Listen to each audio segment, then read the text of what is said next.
Blog में सबका हार्दिक स्वागत है। सबके मंगल भविष्य की कामना के साथ आज प्रेरणादायक विचारों में हमारे भारत भूमि में दोस्तों अनेक दिव्य आत्माओं ने जन्म लिया है। इसी प्रकार सीता माता जो जनक की पुत्री के रूप में अवतीर्ण हुई धरती माता से जिनका अब उदय बताया जाता है, तो श्री सीता जी के चरित्र के आदर्शों से हमको क्या क्या सीख मिल सकती है।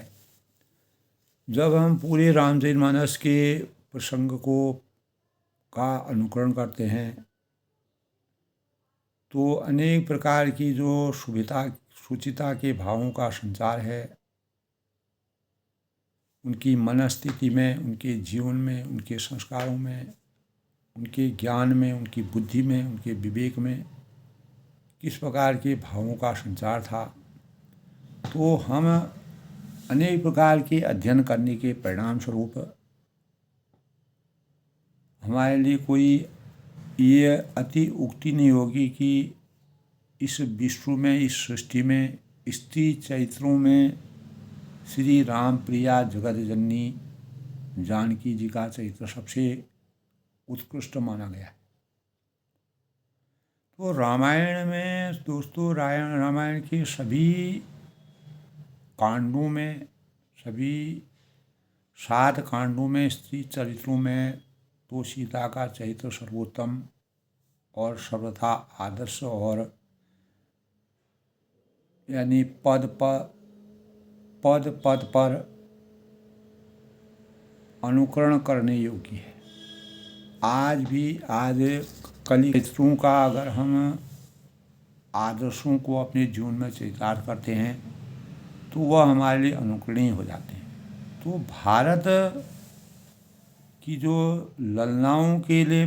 ललनाओं के लिए सीता जी का चरित्र सन्मार्ग पर चलने के लिए और पूर्ण मार्गदर्शक के रूप में, एक प्रेरणा स्रोत के रूप में हमारे जीवन में प्रत्येक नारी चेतना के अंतर्मन में जब इस प्रकार के भावों का संचार होता है, हम कितने संस्कारिक हो जाते हैं, कितने ज्ञानवान हो जाते हैं और अपनी शक्ति के प्रति कितना आसक्त हो जाते हैं, कितना पवित्रता के भावों का संचार हमारे अंतःकरण में हो जाता है।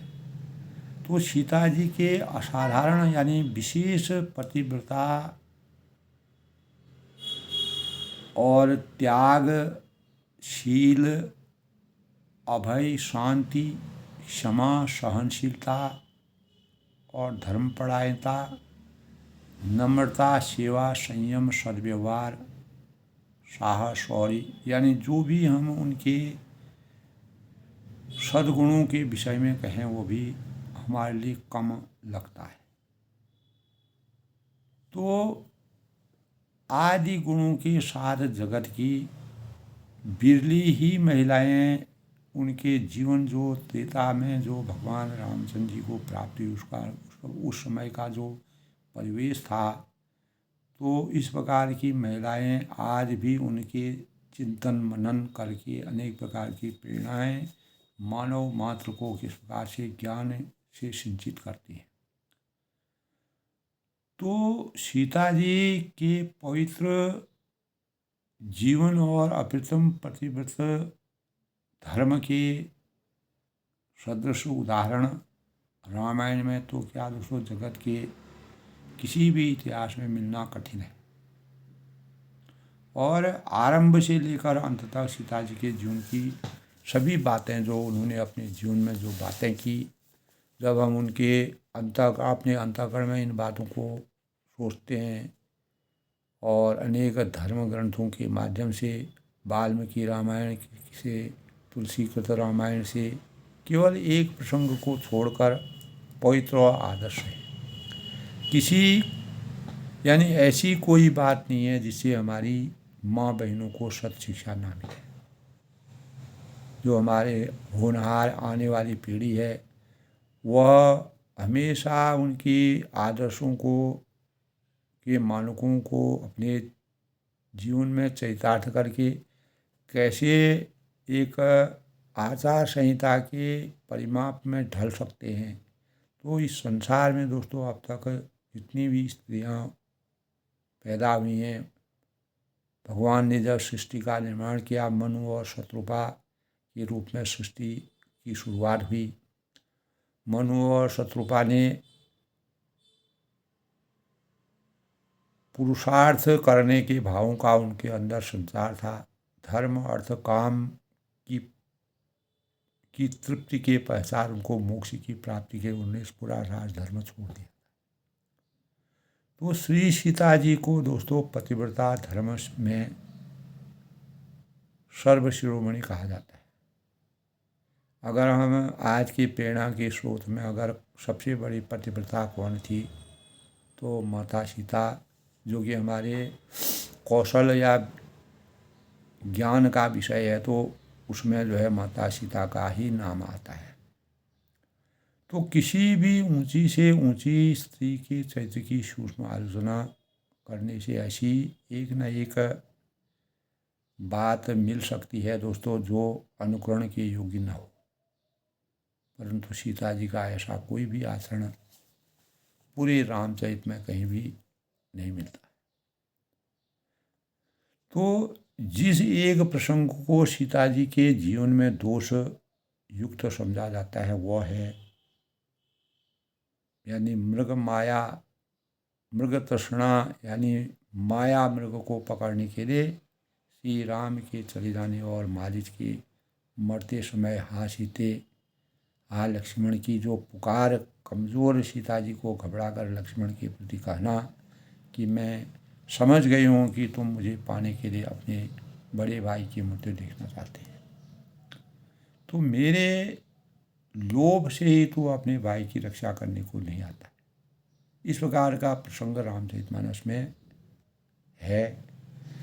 और इस बर्ताव के लिए तो सीता जी ने आगे चलकर बहुत पश्चाताप किया था कि मैंने ऐसा क्यों कर दिया, कौन सी बुद्धि मेरी ऐसी मिट गई, मैं भगवान की वास्तविक आस्था को नहीं समझ पाई। क्योंकि रावण महान छली था और मोह माया से छल विद्या उसको ब्रह्मा जी द्वारा प्राप्त थी। तो तब सीता जी ने इसके लिए प्रतिशोध किया। तो साधारण स्त्री चरित्र में सीता जी का यह बर्ताव कोई विशेष दोषयुक्त नहीं है, लेकिन स्वामी को संकट में पड़े हुए समझकर आतुरता और प्रेम की बाहुल्यता से सीता जी यहाँ पर नीति का उल्लंघन कर गई थी। क्योंकि हमें नीति और मर्यादा के अनुसार, अगर भगवान राम ने कहा था, भगवान राम अंतर्यामी थे और लक्ष्मण जी ने लक्ष्मण रेखा खींच करके अगर उनको पूर्ण रूप से निष्ठा होती तो वह इस प्रकार की बात नहीं कही।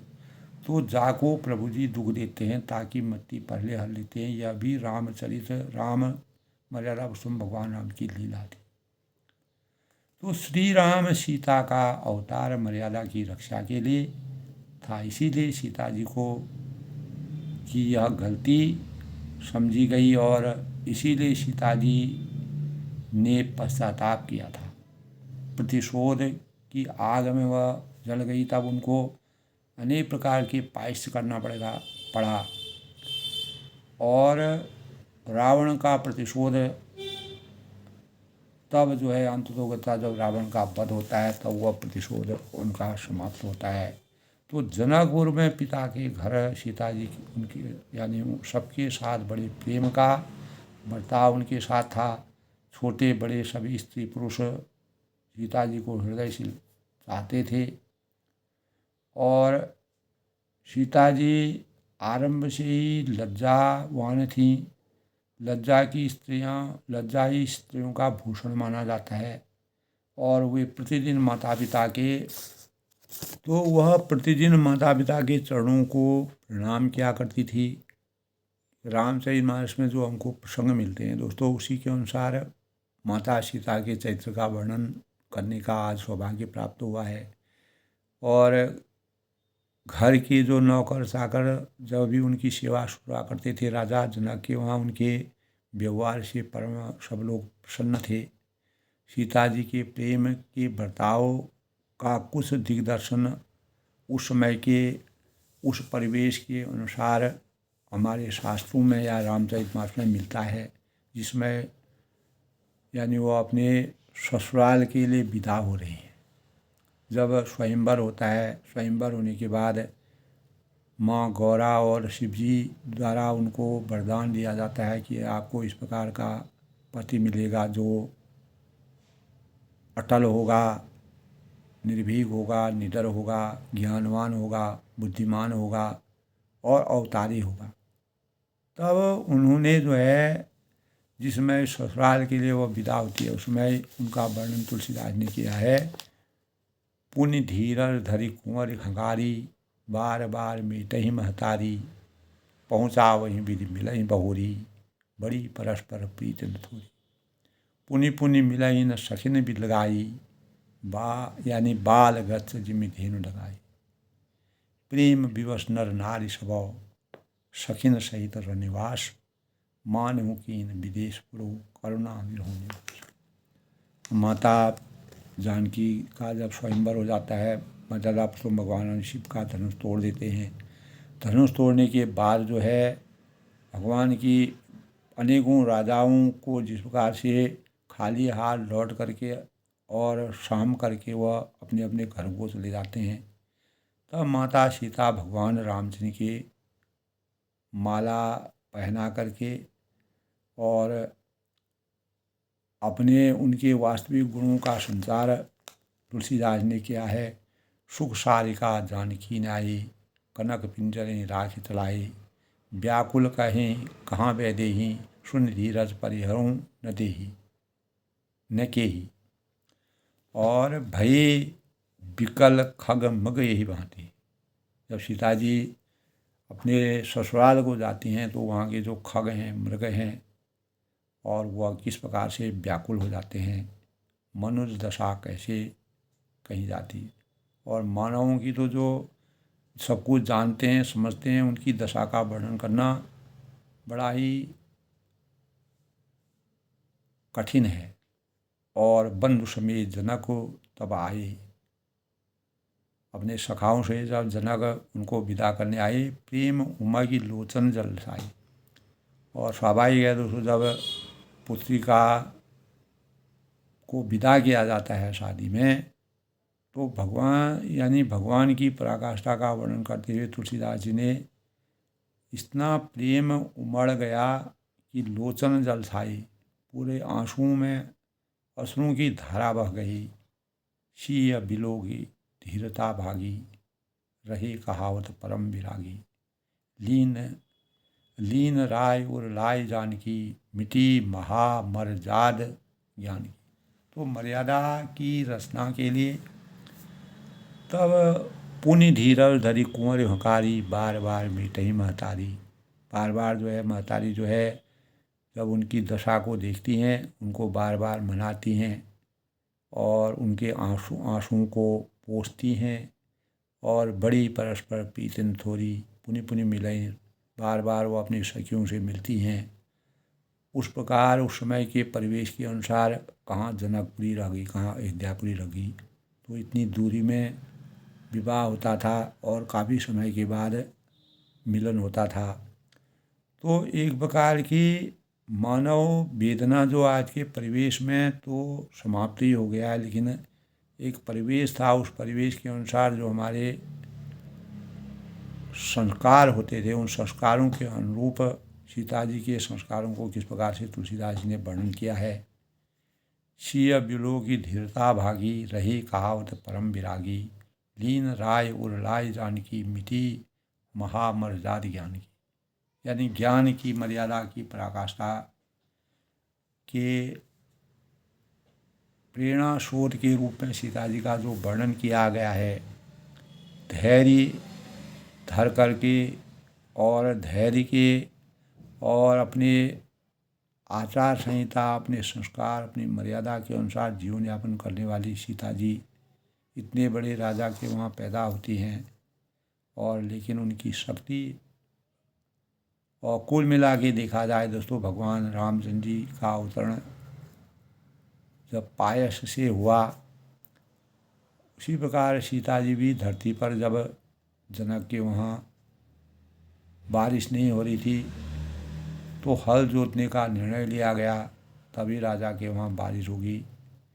और जब हल जोता गया तो हल जोतते जोते माता सीता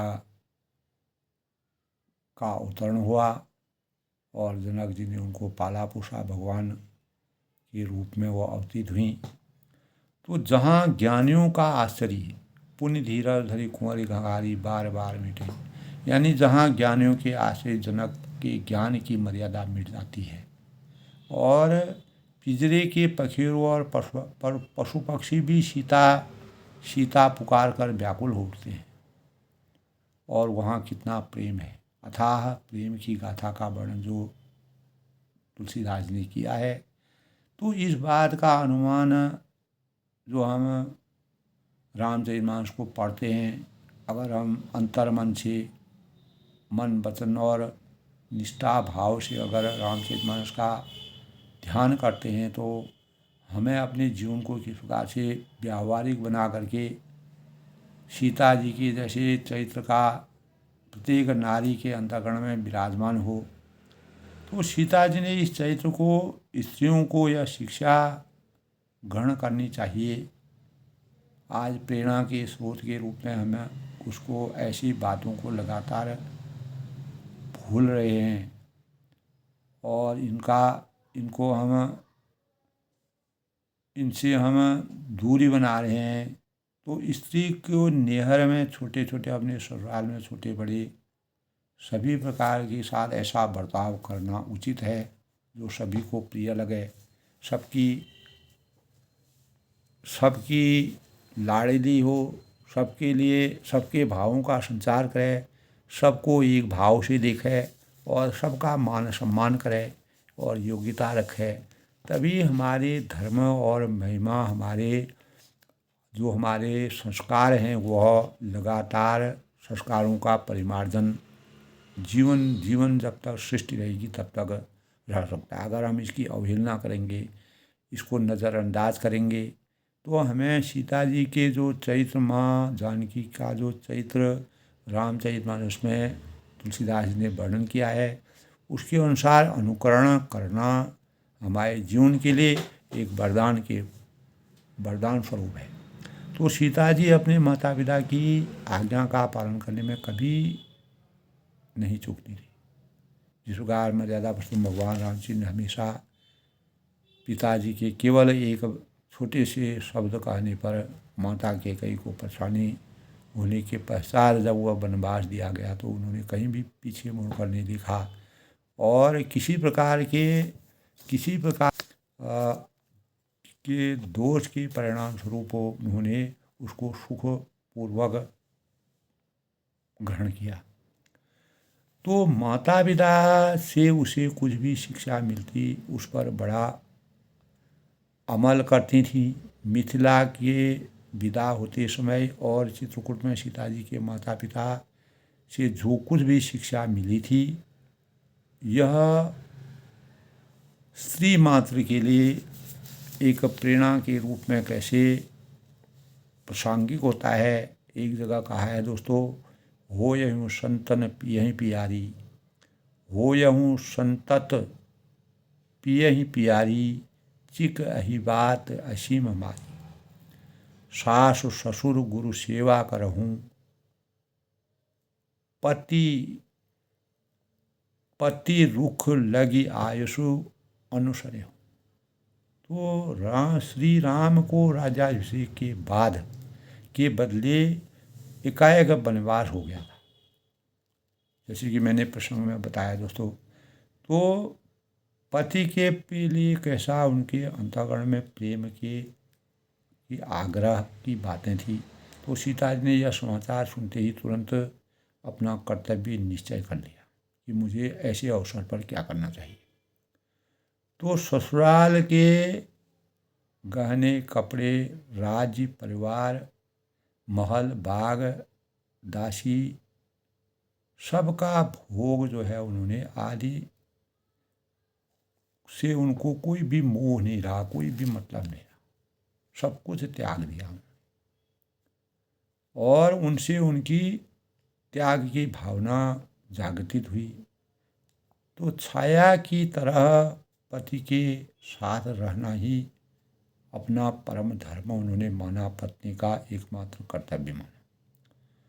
तो इस निश्चय पर आकर सीता जी ने श्री रामचंद्र जी के साथ वन गमन के लिए जैसा कुछ व्यवहार किया और जैसे भगवान रामचंद्र जी के बार बार अनुरोध करने पर भी उन्होंने पतिव्रत धारण करके परम उज्ज्वल और अनुकरणीय भावों से अपने जागृत करके तुलसीदास ने रामचरितमानस में उनका वर्णन अभूतपूर्व किया है। सीता जी ने प्रेम पूर्ण विनय और हठ से वनगमन के लिए पूरी कोशिश की और साम दाम नीति सभी यानी जो वैध उपायों का अवलंबन किया और अंत में अंततो गत्वा वह अपने प्रयत्न में सफल हुई और जिसके परिणाम स्वरूप उनका ध्येय यही था कि किसी भी उपाय से वन में पति के साथ रहकर पति की सेवा करना और इसी को वह परम धर्म समझती थी और इसी में उन्हें परम आनंद की प्राप्ति थी।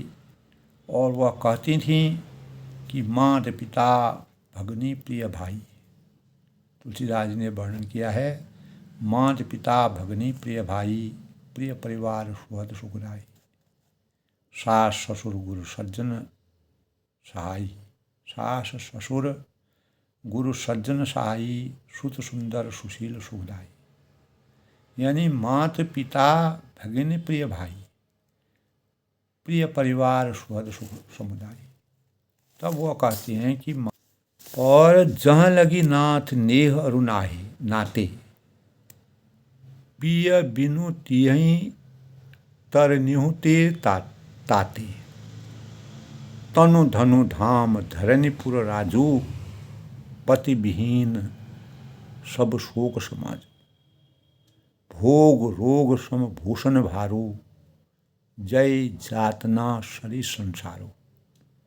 यानी वन के नाना क्लेशों और कुटुंबों यानी कुटुंब के साथ रहने के नाना प्रलोभनों को सुनकर भी वन में किस प्रकार की प्रेरणाएं हैं, किस प्रकार की परेशानियां हैं, किस प्रकार की चुनौतियां हैं, उनको पूर्ण रूप से जो वास्तविक थे, जो वास्तविक वन की जो परिवेश होता है वो बड़ा ही निर्जन, कठिन और कठोर होता है, उनको भी सुनकर के सीता जी इतने कोमल शरीर की होने पर भी अपने निश्चय पर अडिग रहती हैं, क्योंकि पतिव्रत धर्म के अनुसार किसी प्रकार की पीड़ा होने पर भी, कोई भी परेशानी होने पर भी वह पति के साथ जाना पत्नी धर्म का को सब सर्वोपरि मानती हैं। तुलसीदास ने इसका का वर्णन किया।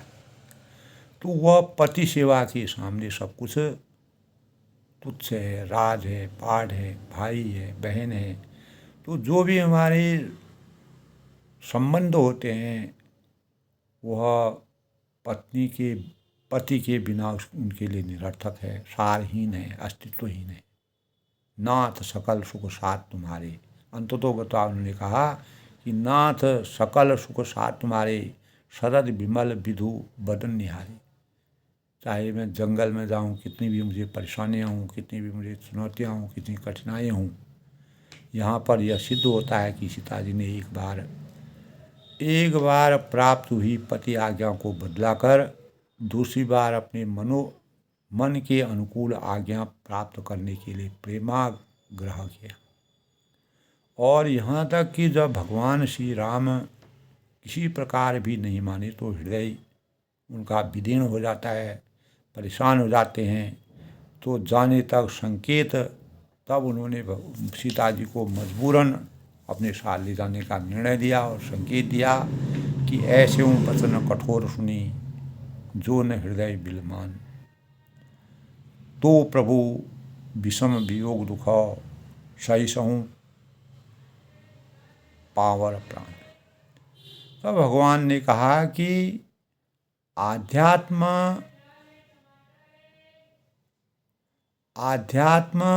राम के अनुसार, जो आध्यात्म के त्रिगुण रूप में भगवान राम के अनुसार जो सीता जी ने यहाँ तक स्पष्ट कर दिया, क्या कहा कि रामायणानि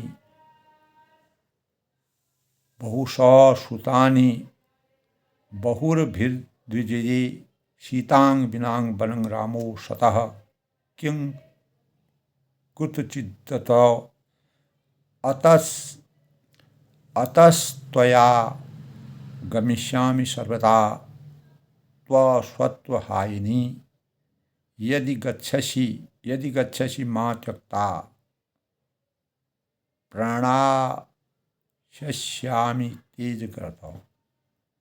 यानी मैंने भी ब्राह्मणों के द्वारा रामायण की अनेक कथाएं सुनी हैं। कहीं भी ऐसा कहा गया हो तो बतलाए कि किसी भी राम यानी राम अवतार में, राम अवतार के अनुसार श्री राम सीता जी को अयोध्या में छोड़कर बन गए। और इस बार भी यह नई बात क्यों होती है कि मैं आपकी सेविका बनकर साथ चलूँगी।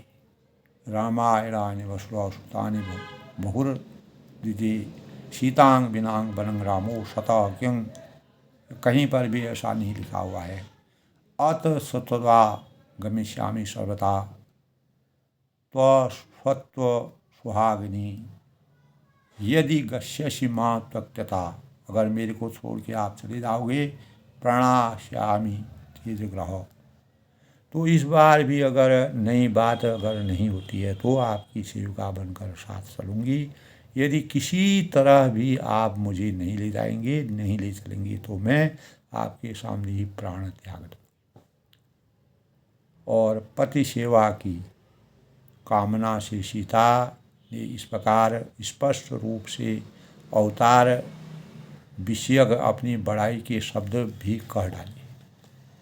तो इस प्रकार दोस्तों, माँ जानकी सीता जी के चरित्र का हमारे इतिहास में जिस प्रकार से वर्णन है, वाल्मीकि रामायण के अनुसार सीता जी के अनेक रोने, गिड़गिड़ाने, विविध प्रार्थना करने और प्राण त्याग पूर्वक परलोक में पुनः मिलन होने का निश्चय बतलाने पर भी जब श्री राम उसे साथ ले जाने के लिए राजी नहीं हुए, तब उनको बड़ा दुख हुआ और वे प्रेम कोप में आँखों में गर्म गर्म आंसुओं की धारा बहाती हुई नीति के नाते इस प्रकार कुछ कठोर वचन भी कह लगी कि हे देव, आप सरीखे आर्य पुरुष मुझ जैसी अनुरक्त भक्त और जो दीन और सुख दुख को समान समझने वाली सहधर्मिणी को अकेली छोड़कर जाने का विचार करें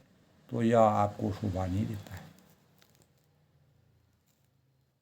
तो तब उन्होंने कहा कि मेरे पिता ने आपको पराक्रमी और मेरी रक्षा करने के लिए समर्थ समझकर अपना दामाद बनाया था। इस कथन से यह सिद्ध होता है कि श्री राम यानी लड़कपन से उत्पन्न श्रेष्ठ पराक्रमी समझे जाते थे। इस प्रसंग में वाल्मीकि जी और गोस्वामी तुलसीदास जी ने सीता और राम के संवाद में जो कुछ कहा सो अनेक प्रत्येक स्त्री पुरुष को ध्यानपूर्वक पढ़ने और मनन करने के योग्य है। इसको प्रेरणा स्रोत के रूप में अपने जीवन में चरितार्थ करना चाहिए। सीता जी के प्रेम की हमेशा विजय होती है। अगर हम परमात्मा के प्रति भी प्रेम करते हैं तो हमेशा हमारी विजय होती है। और श्री राम जी ने उन्हें साथ में चलने के लिए स्वीकार किया, उसको एक्सेप्ट किया, और मन और वचन और कर्म से उन्होंने इस प्रसंग से यह सिद्ध होता है कि पत्नी को पति सेवा के लिए, अपने सुख के लिए नहीं, पति की आज्ञा को ठुकराने का अधिकार है। वह प्रेम के पति सुख के लिए ऐसा कर सकती है, उसका अधिकार है। क्योंकि सीता ने तो यहाँ तक कह दिया कि यदि आप आज्ञा नहीं देते हैं तब भी मैं तो साथ चलूँगी। सीता जी ने यह प्रेम आग्रह आज तक भी कोई भी निंदा नहीं करता है, क्योंकि यह नीति कहती है, हमारी मर्यादा करती है, हमारे संस्कार करते हैं। क्योंकि सीता केवल पति प्रेम और पति सेवा के लिए समस्त सुखों को तिलांजलि देकर बन जाने को तैयार हुई थी, किसी इंद्रिय सुख रूप स्वार्थ साधना के लिए नहीं।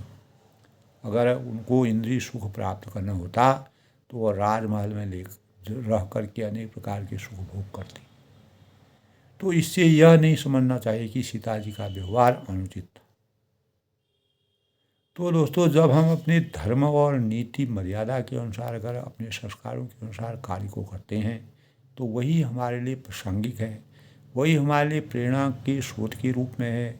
इसीलिए आज के प्रसंग में दोस्तों, आज के प्रेरणादायक विचारों में, आज के बदलते हुए वातावरण के परिवेश में पतिव्रता धर्म के विरुद्ध हमें कभी भी किसी बात के लिए उत्सुक नहीं होना चाहिए। स्त्री को धर्म के लिए ही ऐसा व्यवहार करने का अधिकार पूर्ण रूप से है। तो इससे पुरुषों को भी यह शिक्षा ग्रहण करनी चाहिए कि सहधर्मिणी पतिव्रता पत्नी को बिना इच्छाओं से त्याग कर अन्यत्र चले जाना अनुचित है। इसी प्रकार स्त्री को भी पति सेवा और पति सुख के लिए उनके साथ रहना अनिवार्य है। यह हमारी नीति कहती है, हमारे वेद कहते हैं, हमारे शास्त्र कहते हैं। पति के विरोध करने पर भी कष्ट और आपत्ति के समय पति सेवा के लिए स्त्री को उसके साथ रहना उचित है, और अवश्य ही अवस्था देखकर, परिस्थिति देखकर कार्य करने चाहिए। और यही नीतिगत बातें हैं। सभी स्थितियों में सबके लिए एक सी व्यवस्था नहीं हो सकती है। तो दोस्तों, सीता जी ने भी अपनी साधुता के कारण सभी समय इस अधिकार का उपयोग नहीं किया था। तो वन में आकर सीता जी पति सेवा में कुछ भूल कर सब तरह सुखी रहती हैं। उन्हें राजपाट, महल, बगीचे और दौलत, दास दासियाँ कुछ भी स्मृति नहीं आती हैं। राम को वन में छोड़कर लौटा हुआ सुमंत सीता जी के लिए विलाप करता हुआ माता कौशल्या के पास से कहता है कि सीता जी निर्जन वन में, यानी घर की भांति निर्भय होकर रहती हैं। वह श्री राम स्वरूप में अपना मन वचन कर्म लगाकर उनसे प्रेम प्राप्त करने ये भावों का संचार। तो सुमंत जी ने इस प्रकार के भाव कहे तो वनवास से सीता जी को कुछ भी दुख नहीं हुआ। तो मुझे तो ऐसा प्रतीत होता है। तब सुमंत जी कहते हैं कि श्री राम के साथ सीता वनवास से सर्वथा योग्य है। और यही दोस्तों, यानी अद्वैय श्री राम के साथ सीता के लिए वन ही अयोध्या है। अवध वहाँ जहाँ राम निवासु, दिवस वहाँ जहाँ भानु प्रकाशु। और श्री राम के लिए अयोध्या ही वन है। धन्य पतिव्रत प्रसंग जो है, यह हमारे लिए आज के प्रेरणा के स्वरूप में, यह हमारे लिए बहुत ही वरदान के स्वरूप है। सीता पति सेविका बन गई परंतु उनको यह बात का बड़ा क्षोभ रहा कि सासुओं की सेवा वह नहीं कर पाई। और पर सीता सास के पैर छूकर सच्चे मन से रोती हुई कहती है कि सुनिए सास में सुनिए माय में परम अभागी, सेवा समय दुजे बन दीना, दो देऊं बन दीना, मोर मनोरथ सफल ने कीना। जो मैंने सोचा था मैं अपने सास ससुर की सेवा करूंगी, धर्म का के अनुसार चलूंगी, मान मर्यादा के सिवा अपने परिवार का सुख भोगूंगी, सब कुछ करूंगी, तो भगवान की जो रचना होती है, मर्यादा पुरुषोत्तम भगवान राम जी को 14 साल का वनवास देना था, उसको कोई रोक नहीं सकता। विधि की रचना को कोई रोक नहीं सकता है, टाल न टाले। तो तजब शोभ जन छाणी में सो, तब वो अपनी सास ससुर से कहती हैं कि मैं किसी कारण से आपकी सेवा नहीं कर पाई, कर्म कठिन कछु दोष न हो। तो सास और ससुर का व्यवहार आदर्श है। भारतीय ललनाएँ जो कन्याएं हैं, जो स्त्रियां हैं, यदि आज कौशल्या और सीता का व्यवहार करना सीख जाएं तो भारतीय ग्रस्त इस प्रकार से सुखी हो जाएं।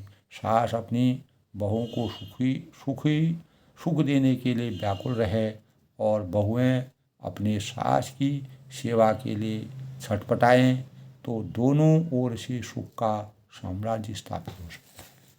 यही प्रेरणा हमको आज के हमें ज्ञान होता है। तो इस प्रकार दोस्तों तब तब तब जो है तब सीता जी को उनकी माता अनुसुईया जी ज्ञान देती हैं। सुन सीता तब नाम सुमिर नारी पतिव्रत करहीं, तो ही प्राण प्रिय राम करहूँ कथा संसार हित। इससे यह शिक्षा ग्रहण करनी चाहिए कि अपने से बड़े जो कुछ उपदेश दें उसे अभिमान छोड़कर आदर और सम्मान के साथ सुनना चाहिए एवं यथा साध्य उसके अनुसार चलना चाहिए। यही हमें शिक्षा मिलती है। और तब महाराज जनक अपनी पुत्री के इस आचरण पर बड़े ही संतुष्ट होते हैं और कहते हैं, क्या कहते हैं उनके पिताजी, पुत्र पवित्र किए कुल दो, सुजस धवल जगु कह सबको। यानी माता पिता बड़े प्रेम से हृदय लगाकर उनके अनेक प्रकार की सीख और आशीष देते हैं। बात करते करते रात अधिक हो जाती है और सीता मन में सोचती है कि सासुओं की सेवा छोड़कर इस अवस्था में रात को वहाँ रहना अनुचित है। किंतु स्वभाव से ही लज्जाशील सीता संकोचवश मन की बात माँ बाप से कह नहीं सकती है। तो कहत नसीब सकुच मन माही, यहाँ बसत रजनी भल नाही। तो चतुर माता सीता के मन की बातें जान जाती हैं और सीता के शील स्वभाव की मन ही मन सराहना करने लगती है। माता पिता को कौशल्या के डेरे में भेज देते हैं। और इस प्रसंग से दोस्तों स्त्रियों को सेवा और मर्यादा की शिक्षा लेनी चाहिए। तो आज के प्रसंग में दोस्तों सीता माता के चरित्र के आदर्शों को आज के परिवेश की ज़रूरत है, आज की आवश्यकता है। सीता जी का जो तेज था, जो उनकी निर्भयता थी और जो उनकी जो है अंतःकरण में जो पतिव्रता की भावनाएं थीं और नीति और मर्यादा और सुसंस्कारों के से पूर्ण रूप से वह अभ्यस्त थी। और सास ससुर माता पिता के कर्तव्यों का किस प्रकार से कैसी परिस्थिति में कैसे निर्वहन करना चाहिए, उसका वर्णन रामचरितमानस में सीता जी के चरित्र से हमको मिलता है। इसीलिए आज रामचरितमानस के मैंने प्रेरणा स्रोत के रूप में माता सीता के एक आदर्श चरित्रवान नारी किस प्रकार से अपने जीवन को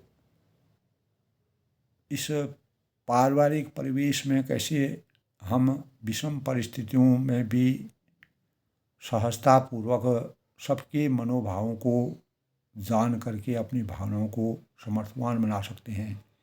आज के नारियों के लिए, आज की स्त्रियों के लिए, आज के होनहार बच्चों के लिए इस प्रकार की प्रेरणादायक बातों को ग्रहण करने से ज्ञान की पराकाष्ठा भी बढ़ेगी और हम अपने संस्कारों के अनुकूल अपना जीवन बनाएंगे और हमें कभी किन्हीं भी परिस्थितियों में दुख का अनुभव नहीं होगा। हम सम विषम परिस्थिति में हमेशा सुख की अनुभूति करते रहेंगे। यही शिक्षा आज के प्रेरणादायक विषय में माँ सीता के आदर्श चरित्र से हमें प्राप्त होती है। तो अपनी वाणी को विराम देते हुए मैं सबके मंगल भविष्य की कामना करता हूँ।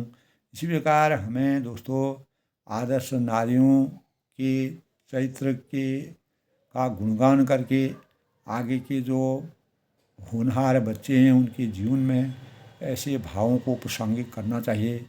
केवल आधुनिकता के प्रतिस्पर्धा के युग में दौड़ते दौड़ते केवल भौतिकता को बढ़ाने का ही भाव इतना भौतिकता के भावों का वास्तविक सुख भी हम तभी भोग पाएंगे जब हमारे संस्कार जो हैं आदर्श होंगे। सब लोग सुखी रहें, खुश रहें, प्रसन्न रहें।